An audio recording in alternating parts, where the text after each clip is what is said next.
Pra você eu faço de graça, só R$ 1.000. Maria, não. Eu botei foi todinho, mano. Chega, ela chorou, mano. Botei foi tudo. Ei, tu tá ficando louco? Tu botou em quem? Oxe, moça, eu tô falando no telefone aqui. Não, mas na hora que eu passei, tu falou, eu botei todinho.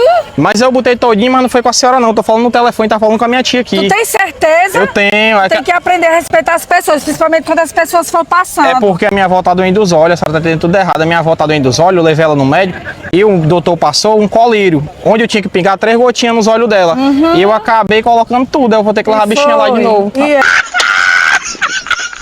A senhora passou. Eu pensei que tu queria colocar dentro, porque se tu quisesse, o bem que eu deixava tu colocar. Deixar? Você deixar? Aí, vamos. Rapaz. Tem coragem? É o bem que eu tenho. Pois vamos e quando embora. vai sair caro, não? Quer sair não, pra você eu faço de graça, só R$ 1.000. Maria, não. Pra você eu faço de graça, só R$ 1.000. Maria, não, pelo amor de Deus, R$ 1.000. Aí pegou pesado. Ela termina assim no mundo.